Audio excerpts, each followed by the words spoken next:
بسم الله الرحمن الرحيم الحمد لله رب العالمين والصلاة والسلام على أشرف الأنبياء والمرسلين نبينا محمد وعلى آله وصحبه أجمعين. ஒரு திங்கட்கிழமை இஷாவுடைய தொழுகையை தொடர்ந்து இடம்பெற்று வரக்கூடிய அல் குர்ஆனில் கூறப்பட்டுள்ள சம்பவங்கள் என்ற அந்த தொடரிலே, அல் குர்ஆனில் கூறப்பட்ட சம்பவங்கள் வரலாறுகள் என்ற அந்த தொடரிலே சென்ற வாரம் அல்லாஹ் சுப்ஹானஹு வ தஆலா குர்ஆனில் 3 உலகத்தில் வாழக்கூடியவர்களை பற்றி அல்லாஹ் பேசியிருக்கின்றான் என்ற விஷயத்தை பற்றி பார்த்தோம். இன்றைய தினம் பார்க்க இருக்கின்ற உங்களுக்கு முன்னால் பகிர்ந்து கொள்வதற்கு இருக்கக்கூடிய மிக முக்கியமான ஒரு விடயம்தான் அல்லாஹ் சுப்ஹானஹு வ தஆலா முதல் மனிதனாகிய ஹஸரத் ஆதம் அலைஹிஸ்ஸலாத்து வஸ்ஸலாம் அன்னவர்களை அல்லாஹ் பல கட்டங்களாக அல்லாஹ் அவர்களை படைத்தான். ஏன் அல்லாஹ் சுப்ஹானஹு வ தஆலா ஒரு தடவையில் அவங்கள படைக்கலை, நீ ஆகிடு என்று சொல்லியிருந்தால் அவர் ஒரு மனிதனுடைய ஒரு வடிவத்தில் அவர் ஆகிருக்க முடியும். ஏன் அல்லாஹ் அவ்வாறு சொல்லவில்லை? ஏன் அல்லாஹ் சுப்ஹானஹு வ தஆலா இவ்வாறு பல படித்தரங்களாக அவரை எதற்காக ஏன் படைத்தான்? அல்லாஹ் சுப்ஹானஹு வ தஆலா 7 கட்டங்களாக 7 படித்தரங்களாக அவங்கள படைத்தான். முதலாவது படித்தரம் அல்லாஹ் சுப்ஹானஹு வ தஆலா மண்ணினால் அவங்கள படைத்தான். ஆச்சரியம் என்னண்டா, இந்த 7 கட்டங்கள் 7 படித்தரங்களையும் அல்லாஹ் தன்னுடைய கலாமாகிய அல் குர்ஆனில் அல்லாஹ் இந்த 7 கட்டங்களையும் 7 படித்தரங்களையும் குறிப்பிட்டுள்ளான். முதலாவது படித்தரம் மண்ணினால் படைத்தான். அல்லாஹ் குர்ஆனில் குறிப்பிட்டுள்ளான், இன்ன மஸல ஈசா இன்தல்லாஹி கமஸலி ஆதம் ஹலகஹு மின் துராபின் தும்ம கால லஹு குன் ஃபயகூன். நிச்சயமாக அல்லாஹ்விடத்தில் ஈசாவின் அலைஹிஸ்ஸலாத்து வஸ்ஸலாம், ஈசாவின் உதாரணம் ஆதமுடைய அலைஹிஸ்ஸலாத்து வஸ்ஸலாம் உதாரணத்தை போன்றதாகும். அவர் வடிவத்தை மண்ணினால் படைத்தான். சும்ம கால லஹு குன் ஃபயகூன், பின்னர் அதற்கு மனிதனாக ஆகுக என்றான். அவர் அவ்வாறே ஆகிவிட்டார் என்று அல்லாஹ் சுப்ஹானஹு வ தஆலா குர்ஆனில் இந்த வசனத்தினூடாக முதலாவது படித்தரம் மண்ணினால் அவரை படைத்தேன் என்ற விஷயத்தை அல்லாஹ் தெளிவுபடுத்தியிருக்கிறார். ஸல்லல்லாஹு அலைஹி வஸல்லம் அன்னவர்கள் இந்த குர்ஆனுடைய வசனத்தில் சுருக்கமாக கூறப்பட்டதை அவங்க தெளிவுபடுத்திக்கிறான். அபு தாவூத், திர்மிதி ரஹிமஹுல்லாஹ் ஆகிய இருவரும் அவங்களுடைய சுனனில் பதிவு செய்கிறாங்க. அபு மூஸா அல்-அஷ்அரி ரலியல்லாஹு அன்ஹு அவங்க அறிவிக்கிறாங்க, ரசூல் ஸல்லல்லாஹு அலைஹி வஸல்லம் சொன்னாங்களாம், அல்லாஹ் சுப்ஹானஹு வ தஆலா ஹலக ஆதம மின் கப்லத்தின் கபலஹா மின் ஜமீஇல் அர்த். அல்லாஹ் சுப்ஹானஹு வ தஆலா ஆதம் அலைஹிஸ்ஸலாத்தை இந்த பூமியில் இருக்கக்கூடிய அனைத்து மண்களையும் ஒன்று சேர்த்து அதிலிருந்து ஒரு குடியில் தான் அல்லாஹ் ஆதம் அலைஹிஸ்ஸலாத்தை படைத்தான் என்று ஸல்லல்லாஹு அலைஹி வஸல்லம் குறிப்பிட்டார். எனவே நாங்கள் ஒரு மண்ணினால் படைக்கப்பட்டவர்கள் அல்ல, பூமியில் இருக்கக்கூடிய பல மண்ணினால் படைக்கப்பட்டுள்ளோம். மாறாக இந்த பூமியில் இருக்கக்கூடிய எல்லா மண்ணினாலும் தான் ஒவ்வொரு மனிதனும் படைக்கப்பட்டுள்ளான் என்ற செய்தி ஹபீப் அல் முஸ்தபா ஸல்லல்லாஹு அலைஹி வஸல்லம் அன்னவர்கள் தன்னுடைய மனோ இச்சை பிரகாரம் எதையும் மொழியாத அவங்களுடைய பேச்சாக இருக்கின்றது. அல்லாஹ் சுப்ஹானஹு வ தஆலா ஸல்லல்லாஹு அலைஹி வஸல்லம் குறிப்பிட்டிருக்கிறாங்க, ஆதம் அலைஹிஸ்ஸலாத்தை இந்த பூமியில் இருக்கக்கூடிய அனைத்து மண்களையும் ஒன்று சேர்த்து படைத்தான். எனவே தான் ஆதம் அலைஹிஸ்ஸலாம் அவங்களுடைய பிச்சலங்கள் பிள்ளைகள் அவர்களில் சிலர்கள் சிவப்பு நிறமுடையவர்களாக, சிவப்பானவர்களாக, வெள்ளையர்களாக, கருப்பர்களாக, மேலும் அவர்களுக்கு மத்தியில் சொஃப்டானவர்களாக, மிக கடினம் உள்ளம் உடையவர்களாக, மிக கடுகடுப்பானவர்களாக, மேலும் நல்லவர்கள், மேலும் மோசமானவர்கள், இவ்வாறானவர்கள் அவர்களுக்கு மத்தியில் இருக்கிறார்கள் என்பதையும் ரசூல் ஸல்லல்லாஹு அலைஹி வஸல்லம் தெளிவுபடுத்தியிருக்கிறாங்க. எனவே ஸல்லல்லாஹு அலைஹி வஸல்லம் எதை கூறுறாங்க இந்த ஹதீஸினூடாக, அதாவது இயல்பில் நிறத்தில் தன்மையில் ஒவ்வொரு மனிதனுடைய வகையும் வித்தியாசப்படுவதற்கு காரணம் இதுதான் என்பதை இந்த ஹதீஸினூடாக தெளிவுபடுத்துகிறாங்க ஸல்லல்லாஹு அலைஹி வஸல்லம். எனவே ஒவ்வொரு மனிதனும் மண் பல வகையாகுவதை கொண்டு அவனிடத்தில் இருக்கக்கூடிய தன்மைகள் வித்தியாசப்படக்கூடியதாக இருப்பதற்கு அதுவும் ஒரு காரணம் என்பதை ஸல்லல்லாஹு அலைஹி வஸல்லம் தெளிவுபடுத்திக்கிறான். சில மண்களை பார்க்கலாம் வெண்ணிறத்தில் இருக்கும், இன்னும் சில மண்கள் சிவப்பு நிறத்தில் இருக்கும், இன்னும் சில மண்கள் கருப்பு நிறத்தில் இருக்கும். இவ்வாறு தான் அங்கே சில மனிதர்கள் சிவப்பு நிறம் உடையவர்களாக இருப்பார்கள், இன்னும் சிலர்கள் வெண்ணிறம் உடையவர்களாக, இன்னும் சிலர்கள் கருப்பு நிறம் உடையவர்களாக, இன்னும் சிலர்கள் புது நிறம் உடையவர்களாக இருப்பார்கள். மேலும் அங்கே சில மண்கள் இருக்கின்றன. அந்த மண்கள் அதிலிருந்து ரப்புடைய அனுமதியின் பிரகாரம் நல்ல கனிவர்க்கங்களை வெளியாக்குகின்றன. இன்னும் மோசமான மண்களும் இருக்கின்றன. இன்னும் சில மண்கள் மிக கடினமான மண்களும் இருக்கின்றன. அவ்வாறே மிக சொஃப்டான மண்களும் மண்ணில் இருக்கின்றன. அவ்வாறு தான் மனிதர்களுடைய இயல்புகளும் அவ்வாறு தான் காணப்படுகின்றன. சில மனிதர்களை நாம் பார்க்கலாம், மிக சொஃப்டாக இருப்பார்கள். இன்னும் சில மனிதர்கள் மிக கடின உள்ளமுடையவர்களாக, இயல்பிலே அவங்க மிக கடின சுபாவமுடையவர்களாக இருப்பார்கள். இன்னும் அந்த மனிதர்களில் சிலர்களை தீயவர்களாக எம்மால் காண முடியும். இன்னும் அந்த மனிதர்களில் சிலர்களை நல்லவர்களாக எம்மால் பெற்றுக்கொள்ள முடியும். எனவே எங்களுடைய இயல்புகள், எங்களுடைய தன்மைகள் பல வகைப்பட்டது இருக்கின்றன. நாங்கள் அதாவது இந்த பூமியில் இருக்கக்கூடிய அனைத்து இடங்களிலும் இருக்கக்கூடிய மண்ணில் இருந்து ஒன்று சேர்க்கப்பட்டு அதன் மூலம் படைக்கப்பட்டதன் காரணத்தினால் தான் இவ்வாறு எங்களுடைய இயல்புகளும் தன்மைகளும் வித்தியாசப்படுகின்றன என்பதை ஸல்லல்லாஹு அலைஹி வஸல்லம் ஹதீஸினூடாக அதற்கான காரணத்தை தெளிவுபடுத்துகிறார். எனவே முதல் மனிதன் ஆதம் அலைஹிஸ்ஸலாத்து வஸ்ஸலாம் அன்னவர்கள் 7 கட்டங்களாக படித்தரங்களாக படைக்கப்பட்டார்கள். அந்த 7 கட்டங்களில் முதலாவது படித்தரம்தான் மண் என்ற படித்தரம். இரண்டாவது கட்டம் அல்லாஹ் சுப்ஹானஹு வ தஆலா மின் தீன், களிமண்ணிலிருந்து அவர்களை படைத்தான். தீன் என்பது அதாவது மண்ணுக்கு மேலால் நீர் ஊற்றப்படும் பொழுதோ அந்த மண் களிமண்ணாக மாறும். இதற்குத்தான் தீன் என்று சொல்வோம். அல்லாஹ் சுப்ஹானஹு வ தஆலா குர்ஆனில் சொல்லியிருக்கிறான், இத் கால ரப்புக லில் மலாயிகதி இன்னி காலிகும் பஷரம் மின் தீன்.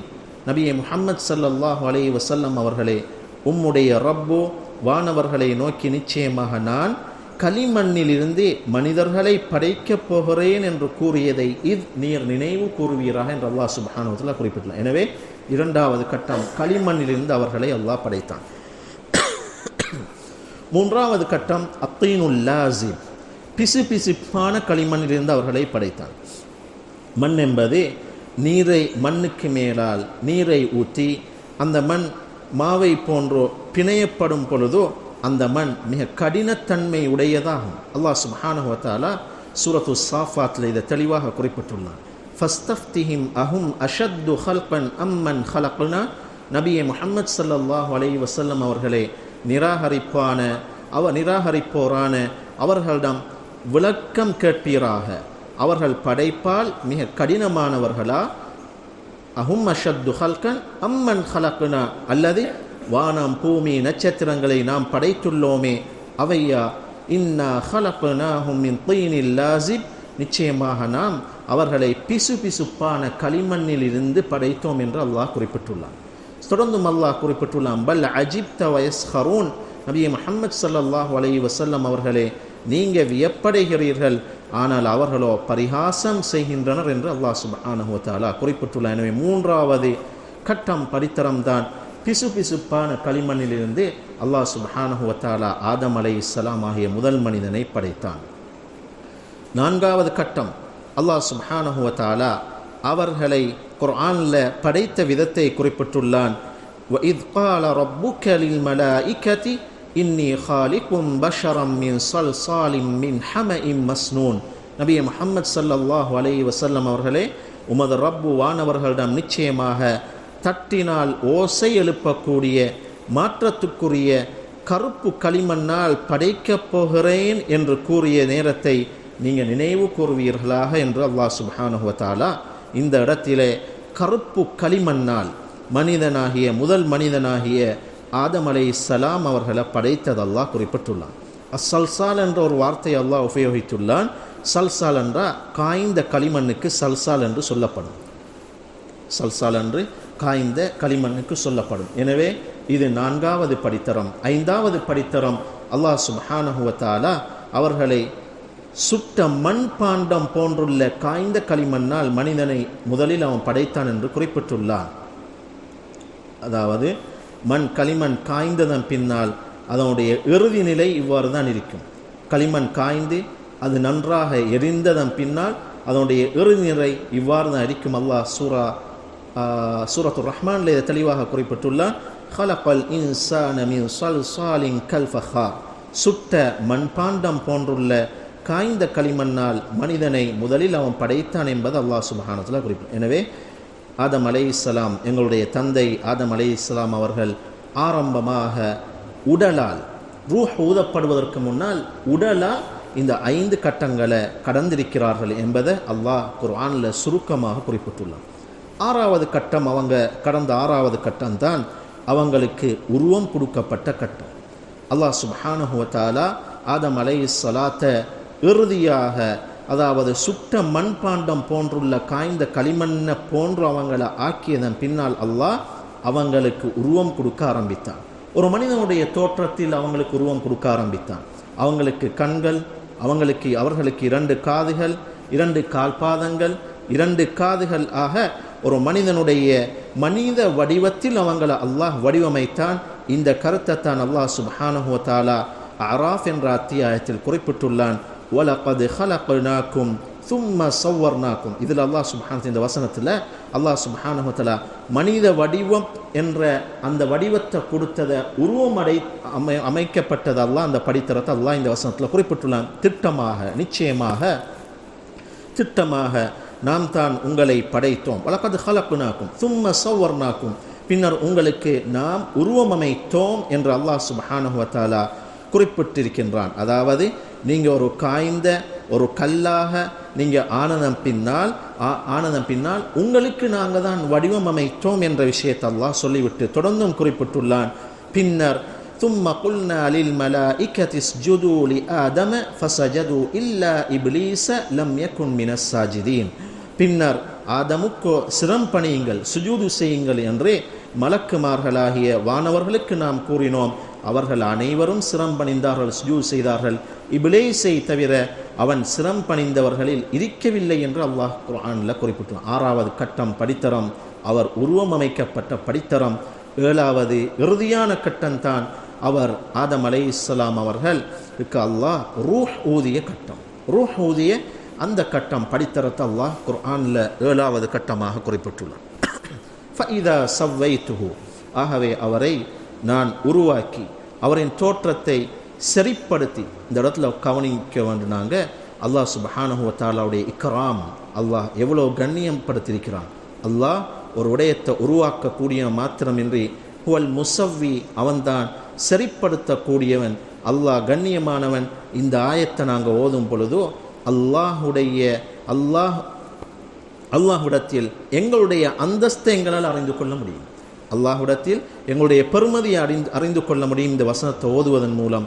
மேலும் இந்த வசனத்தை நாங்கள் சரியாக விளங்குவோமாக இருந்தால் அல்லாஹ்விடத்திலே நாங்கள் இன்னும் அல்லாஹ்வுக்கு வெட்கப்படுதலை நாங்கள் அதிகப்படுத்துவோம். அல்லாஹ்வுக்கு வெட்கப்படுதல், அதாவது பாவமான செயல் இடம்பெறுகின்ற அந்த நேரத்தில் பாவத்தை விட்டு அல்லாஹ் பார்த்து கொண்டிருக்கிறான் என்ற அந்த பயம் ஒன்று, அடுத்த வெட்கத்துக்காக நாங்கள் என்ன செய்வோம், பாவத்தை விட்டு தூரமாகி விடுவோம். ஃபஇதா ஸவ்வைத்துஹு வனஃபக்து ஃபீஹி மின் ரூஹி, எனது உயிரிலிருந்து நான் ஊதிய போது, அல்லாஹ் சொல்கிறான் எனது உயிரிலிருந்து நான் ஊதிய போது. எனவே அல்லாஹ் சுப்ஹானஹு வ தஆலா முதல் மனிதனாகிய ஆதம் அலைஹிஸ்ஸலாம் அவங்களை படைத்து அல்லாஹ் சுப்ஹானஹு வ தஆலா அவன் எங்களை அவனுடைய ரூஹின் பக்கம், அவனுடைய உயிரின் பக்கம் அல்லாஹ் இணைத்து குறிப்பிட்டுள்ளான். எனவே இது அல்லாஹ் எங்களை கண்ணியப்படுத்திக்கிறான்.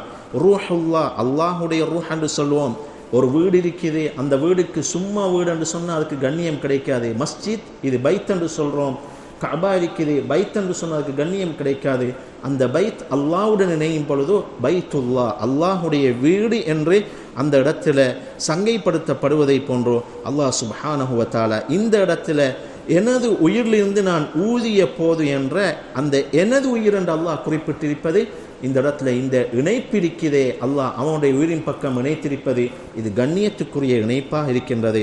அல்லாஹ் தொடர்ந்தும் சொல்கின்றான், ஃபக்உ லஹு சாஜிதீன், நீங்கள் அவருக்கு சுஜூத் செய்பவர்களா கீழே விழுங்கள் என்று அல்லாஹ் சுப்ஹானஹு வ தஆலா ஆதம் அலைஹிஸ்ஸலாத்து வஸ்ஸலாம் அவர்களுக்கு ரூஹ ஊதியதன் பின்னால் இவ்வாறு வானவர்களை பார்த்து குறிப்பிட்டது அல்லாஹ் சூரா சாதில் அல்லாஹ் குறிப்பிட்டுள்ளான். அல்லாஹ் சுப்ஹானஹு வ தஆலா இவ்வாறு 7 கட்டங்களில் ஆதம் அலைஹிஸ்ஸலாம் அவர்களை அல்லாஹ் படைத்தான். இந்த இடத்துல எழும்பக்கூடிய மிக முக்கியமான ஒரு கேள்விதான், மார்க்க அறிஞர்களால் முன்வைக்கப்படக்கூடிய, இன்னும் குர்ஆனுடைய வசனங்களுக்கு வியாக்கியானம் விரிவுரை செய்த முஃபஸ்ஸிரூன்களால் முன்வைக்கப்படக்கூடிய, அவங்களிடம் முன்வைக்கப்படக்கூடிய மிக முக்கியமான ஒரு கேள்விதான், ஏன் அல்லாஹ் சுப்ஹானஹு வ தஆலா ஆதம் அலைஹிஸ்ஸலாத்து வஸ்ஸலாம் அன்னவர்களை 7 கட்டங்களாக படைத்தான்? ஏன் அவர்களை ஒரு கட்டத்திலே குன் என்று சொன்னால் அவர் ஒரு மனித வடிவத்தில் ஆகிருப்பார், அவ்வாறு அல்லாஹ் சொல்லவில்லை என்ற ஒரு கேள்வி எழும்புகின்றது. இந்த கேள்விக்கு அழகான விளக்கங்களை மார்க்க அறிஞர்கள் குறிப்பிட்டிருக்கிறார்கள். ஆதம் அலைஹிஸ்ஸலாத்து வஸ்ஸலாம் அன்னவர்கள் இந்த 7 கட்டங்களை கடந்து அவர்கள் ஒரு மனித வடிவத்தில் தோன்றியிருக்கிறதே, இது 2 விடயங்கள் அறிவிக்குதான். முதலாவது விடயம், அவனுடைய கண்ணியம், அவனுடைய சக்தி எவ்வளவு உயர்வானது, எவ்வளவு பெரியது என்பதை அறிவிக்கின்றது. சுருக்கமாக சொல்வதாக இருந்தால் இந்த இடத்துல 2 பிரயோசனங்கள் இருக்கின்றன. சுருக்கமாக சொல்வதாக இருந்தால் முதலாவது பிரயோசனம் அதாவது இவ்வாறு 7 கட்டங்களை அவர் கடந்ததன் பின்னால் ஒரு மனிதராக அவர் ஆனது.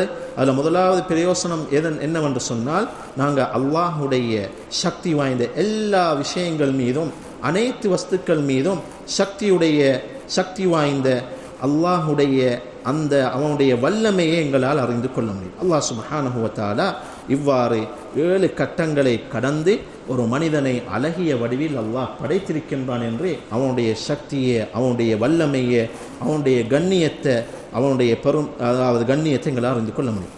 இரண்டாவது விஷயம்தான், அல்லாஹ்விடத்தில் எங்களுடைய பெருமதியை எங்களால் அறிந்து கொள்ள முடியும். அல்லாஹ்விடத்தில் எங்களுடைய அந்தஸ்தை எம்மால் அறிந்து கொள்ள முடியும். அல்லாஹ்விடத்தில் நாங்கள் கண்ணியமானவர்கள். வெறுமனே அல்லாஹ் சுப்ஹானஹு வ தஆலா மனிதனை கண்ணியப்படுத்தியிருப்பது நாம் நினைக்கக்கூடாது, நாங்கள் முஸ்லீம் என்பதால் அல்லாஹ்விடத்தில் கண்ணியம், அவ்வாறல்ல. அல்லது இன்னும் ஒரு மார்க்கத்தை ஒருவர் பின்பற்றுகிறார் அதனாலே அவர் கண்ணியம் என்பதாக அல்ல. மனிதன் என்பதால் தான் நாம் கண்ணியப்படுத்தப்பட்டது, முஸ்லீம் என்பதால் அல்ல.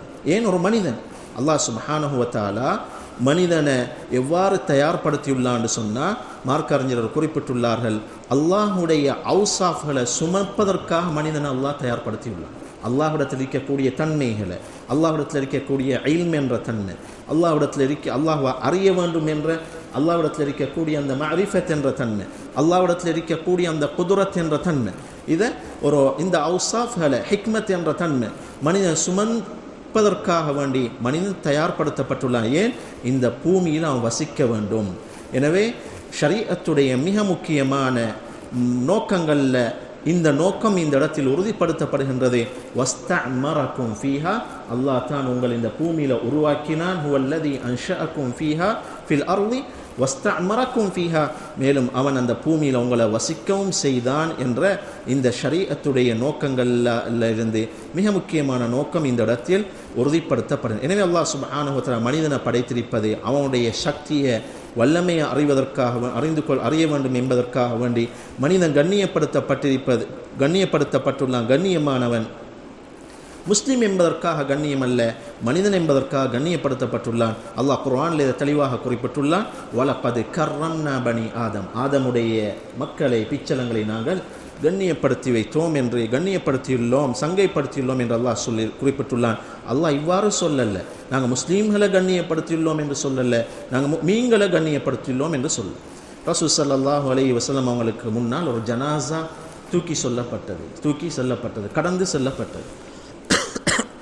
உட்கார்ந்து இந்த ஸல்லல்லாஹு அலைஹி வஸல்லம் எழுந்து நின்றான்.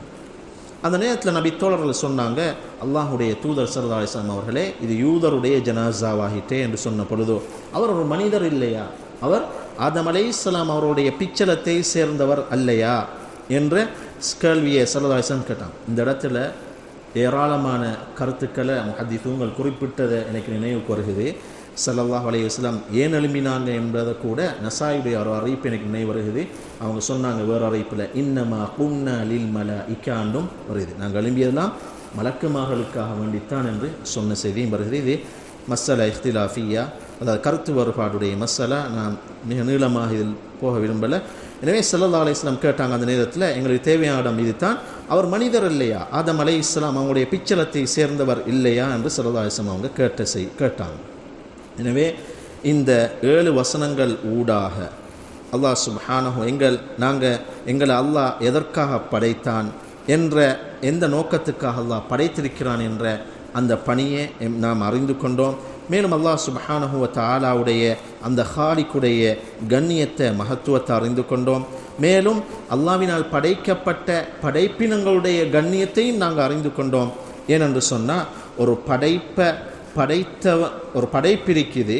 அந்த படைப்பு அது எவ்வளவு வலுவானதாக இருக்குதோ, எவ்வளவு கண்ணியமானதாக உருவாக்கப்பட்ட ஒரு படைப்பு உயர்வானதாக இருக்குதோ, அது எதை அறிவிக்கும் என்றால் அந்த படைப்பை உருவாக்கியவன் அவன் எவ்வளோ கண்ணியமானவன், எவ்வளோ மகத்துவமானவன் என்பது அறிவிக்கும். எனவே மனிதர்களாகிய நாம் எவ்வளோ அழகாக படைக்கப்பட்டுள்ளோம். நாம் படைக்கப்பட்ட அழகான வடிவத்தில் படைக்கப்பட்டிருக்கிறோம். யார் எம்மை படைத்தான்? அல்லாஹ் எம்மை படைத்தான். எனவே எம்மை பார்த்து நாம் இவ்வளோ அழகாக படைக்கப்பட்டுள்ளோம் என்று நாமே வியப்படையும் பொழுதோ, எனவே இது எதை அறிவிக்கிறது என்று சொன்னால் படைக்கப்பட்ட இந்த படைப்பு இவ்வளவு ஆச்சரியமாக, அதாவது உயர்வாக வலுவானதாக இருக்கிறதா என்றால் இதை படைத்தவன் எவ்வளவு உன்னதமானவன், எவ்வளவு சக்தி வாய்ந்தவன் என்ற அவனுடைய கண்ணியத்தை தான் இது அறிவிக்கக்கூடியதாக இருக்கிறது. எனவே ரப்புல் இஸ்ஸத் அல்லாஹ் சுப்ஹானஹு வ தஆலா எவ்வாறு இந்த இடத்தில் என்னையும் உங்களையும் ஒன்று சேர்த்தானோ, நாளை மறுமை நாளில் அல் ஹபீப் அல் முஸ்தஃபா ஸல்லல்லாஹு அலைஹி வஸல்லம் அன்னவர்களுடன் அல் ஃபிர்தௌஸுல் அலா என்று சொல்லப்படக்கூடிய அந்த உயர்ந்த சுவனபதிகளை ஒன்று சேர்ப்பானா என்று கூறி முடித்துக் கொள்கின்றேன். சுப்ஹானக்கல்லாஹு பிஹம்திக அஷ்ஹது அன் லா இலாஹா இல்லா அன்த அஸ்தக்ஃபிருக வ அத்தூபு இலைக். ஸல்லல்லாஹு அலா முஹம்மத் ஸல்லல்லாஹு அலைஹி வஸல்லம்.